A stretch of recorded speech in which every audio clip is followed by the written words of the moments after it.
बेरोजगारी दर पिछले 6 साल में सबसे निचले स्तर पर।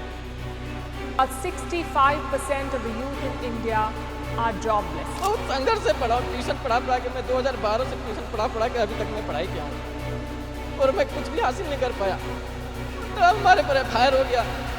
स्टैट्स के मुताबिक एट दिस टाइम 65% से भी ज्यादा यूथ बेरोजगार है। एंड जो नंबर्स तुम अपने स्क्रीन पे देख रहे हो are the exact number of people जो कि अपने देश की जीडीपी को इतना बूस्ट कर सकते हैं कि अगले 1-2 सालों में हम चाइना जैसे बड़े एम्पायर के बराबर बन सकते हैं। लेकिन जिस चीज को हमारे देश की बैकबोन बनना चाहिए था वो हमारे देश के लिए बस एक बोझ बन के ही रह गया है। हमारे देश की जीडीपी तो जापान से भी आगे बढ़ गया है, लेकिन अगर ऑन ग्राउंड हमारे पर कैपिटा इनकम को देखे तो वो बांग्लादेश और पाकिस्तान के बराबर ही आएगा। यहाँ देखो करीब करीब हमारे देश की परचेसिंग पावर पैरिटी है 11,000 और इसमें से अगर हम सारे करोड़पतियों की इनकम हटा दे तो आई गेस ये घट के 6,000 से 8,000 के बीच में ही आएगा, जो कि एग्जैक्ट सेम बांग्लादेश और पाकिस्तान के बराबर ही आता है। ब्रॉडर पिक्चर में इंडिया एक सुपर पावर लगता तो है, लेकिन जब ऑन ग्राउंड देखते हैं तो हमारे जनता की हालत इतनी बुरी है कि just to survive an average family man walk around 12 to 16 hours a day with not a single day rest in a week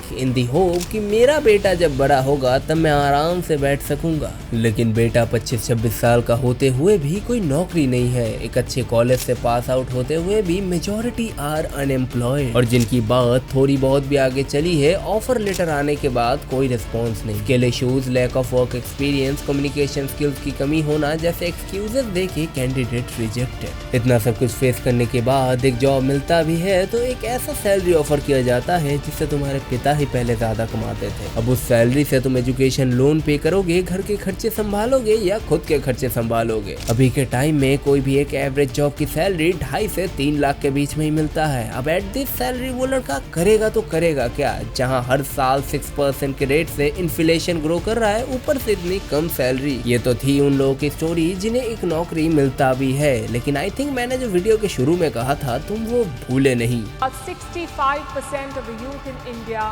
are jobless. अब इस सिचुएशन के लिए रिस्पॉन्सिबल कौन है? Is it government, the education system और is it you? Video शुरू करने से पहले एक बात क्लियर कर देना चाहता हूँ, अगर पूरी वीडियो नहीं देखनी तो अभी क्विट कर सकते हो, क्योंकि अगर आधी वीडियो देखोगे तो तुम इसका कुछ और ही मतलब निकाल लोगे।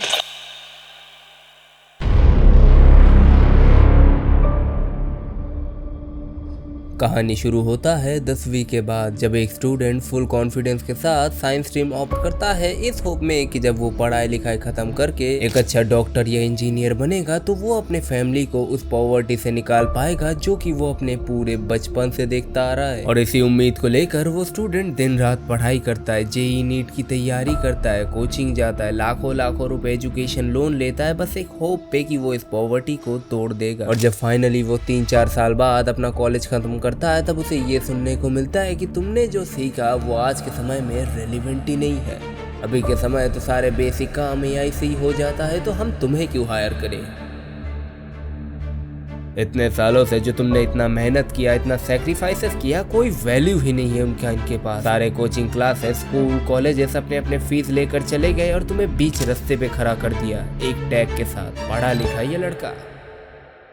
और यही लड़का जब सारे उम्मीदें खो के बस एक मामूली सा पियोन के जॉब के लिए भी अप्लाई करता है जिसकी क्वालिफिकेशन 10वीं या 12वीं पास ही होनी चाहिए, वहाँ से भी रिजेक्टेड, क्योंकि उनके पास इतनी वैकेंसी ही नहीं थी। 50,000 जॉब पोस्ट के लिए 24 लाख से भी ज्यादा लोगों ने अप्लाई किया था। और मैं कोई ये बड़े सरकारी नौकरी की बात नहीं कर रहा, बस एक मामूली सा पियोन की नौकरी की बात कर रहा हूँ, जिसका काम होता है ऑफिस को साफ सुथरा रखना, सारे गवर्नमेंट ऑफिसर्स को चाय सर्व करना और आए गए विजिटर्स को हेल्प करना। और ये सब काम करने के लिए MBA, MSc, BTech जैसे बड़े बड़े ग्रेजुएट्स अप्लाई कर रहे हैं। एट दिस टाइम तुम ये तो समझ ही चुके हो कि सिर्फ एजुकेशन के बेसिस पे तुम कुछ नहीं कर सकते। तो अब द क्वेश्चन इज करे तो करे क्या? तो मैं इस चीज पे तुम्हें एक ही चीज कहना चाहूंगा, अगर कोई प्रॉब्लम है तो उसका सोल्यूशन भी जरूर होगा।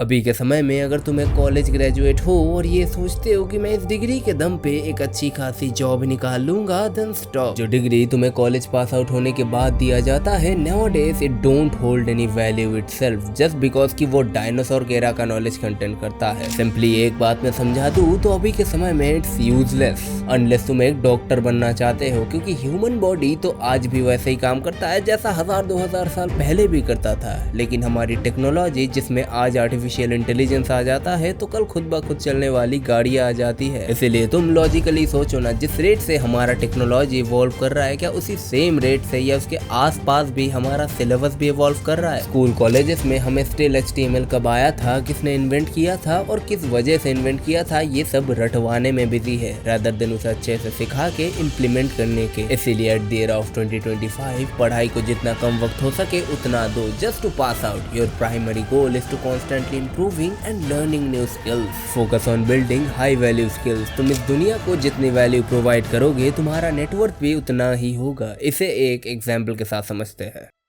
एक तरह हम एक मजदूर को ले लेते हैं एंड एक तरह हम एक सॉफ्टवेयर इंजीनियर को ले लेते हैं। आई नो इन दोनों का कोई कंपटीशन नहीं होता, लेकिन हम इन्हें कंपेयर नहीं कर रहे। We are just looking at the value they both are providing to the world. एक तरह एक मजदूर जो कि दिन भर भारी भरकम सामान उठाता है, कभी सीमेंट की बोरी, कभी लोहे के रॉड्स, कभी राजमिस्त्री का हाथ बटाता है और इतने सारे काम के बाद दिन के आखिर में उसे बस 500-600 रुपए ही मिलते हैं। इतना कम क्यों? क्योंकि वो काम करने के लिए उनके पास लेबरों की कमी नहीं है। एंड यू नो, जिस चीज की कमी नहीं होती या फिर सप्लाई ज्यादा होती है उस चीज का प्राइस ऑटोमेटिकली घटने लगता है। यहाँ इंडिया पे मजदूरों की कमी नहीं है, इसीलिए इनका इतना कम पे ऑफ होता है। लेकिन अगर तुम दूसरी कंट्रियों में देखोगे जहाँ पे इंडियन लेबर्स काम करने जाते हैं तो उनका मंथली टर्नओवर अराउंड 50-60 हजार से भी ऊपर होता है, क्योंकि वहाँ पे शॉर्टेज है। लेकिन एज ऑफ इंडिया एक मजदूर मुश्किल से ही 500-600 रुपए कमा पाता है, चाहे वो 12 घंटे काम करे या 16 घंटे। Whereas a सॉफ्टवेयर इंजीनियर जो कि फिक्स 6 से 8 घंटे काम करेगा, वो भी 5 डेज अ वीक, और इतना काम करके वो साल के 30 to 50 LPA आराम से निकाल लेता है। लेकिन वो उतने ही टाइम फ्रेम में उस कंपनी के सारे कॉम्प्लेक्स प्रॉब्लम सॉल्व करता है, सॉफ्टवेयर बिल्डअप करता है, AI ऑटोमेशन पे काम करता है, बेसिकली उस कंपनी को करोड़ों की रेवेन्यू जनरेट करके देता है। It's not about how hard you work, it's about how much value it provided. तुम्हें 50,000 की सैलरी तभी दी जाएगी जब तुम उस कंपनी में 50 लाख का प्रॉफिट करके दो। एंड यस,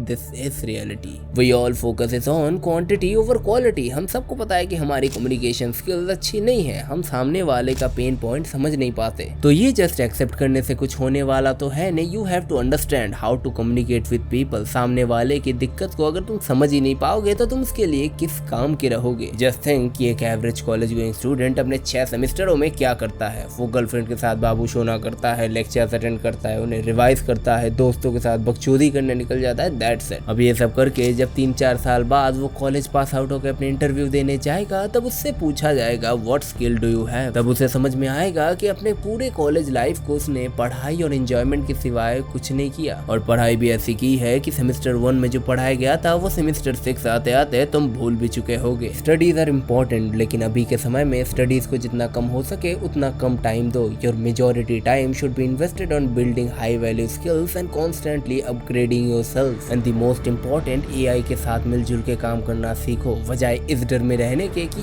AI तो जॉब खा जाएगा। लोगों का यही सेम मेंटालिटी था जब मार्केट में नया नया कंप्यूटर आ रहा था कि कंप्यूटर तो हम सबकी जॉब खा जाएगा। लेकिन आगे क्या हुआ? It make our life more convenient. ऐसे ही जो इंसान AI के साथ कॉम्बिनेशन बना के काम करता है वो अकेले ही 100 लोगों का काम कर देगा। इसका मतलब ये नहीं है कि अनएम्प्लॉयमेंट बढ़ेगा, नहीं, अनएम्प्लॉयमेंट तो उन लोगों में बढ़ेगा जो कि AI के साथ मिलकर काम नहीं कर सकते। क्योंकि एक इंसान जो AI का यूज करता है वो अपने कैपेबिलिटी से 100 गुना ज्यादा आउटपुट निकाल पाता है। और अगर दूसरा पर्सन AI का यूज जानता ही नहीं है तो अनएम्प्लॉयमेंट तो बढ़ेगा ही ना। करंटली AI एक ऐसा वेपन है जो कि ह्यूमन रेस को इतना फास्ट कर सकता है कि तुम सोच भी नहीं सकते। स्टोन एज से पहला कंप्यूटर बनाने के लिए हमें लगभग 3 लाख साल लग गए, लेकिन पहला कंप्यूटर बनाने से लेकर अभी तक का सबसे पावरफुल सुपर कंप्यूटर बनाने के लिए लगभग 80 साल ही लगे। तो तुम समझ ही सकते हो कि टेक्नोलॉजी किस रेट से इवॉल्व हो रहा है। नाउअडेज AI को यूज करना कोई ऑप्शन नहीं, मैंडेटरी होना चाहिए। एंड अब तुम्हें पता है कि रियलिटी क्या है। Degree doesn't matter, the thing which will gonna matter is the skill and knowledge. तुम्हारा first priority should be learning a high value skill and secondary पढ़ाई को रखो। इट्स नॉट अबाउट कि पढ़ाई छोड़ देना है, उतना ही पढ़ो जितना पासिंग मार्क्स के लिए रिक्वायर्ड है। हमारे सोसाइटी में लड़के की एजुकेशन को उसके पास कितनी डिग्रियां है इस आधार पे तोला जाता है, इसीलिए पढ़ाई छोड़ के सिर्फ स्किल्स पे फोकस करना आई फील इनकम्प्लीट।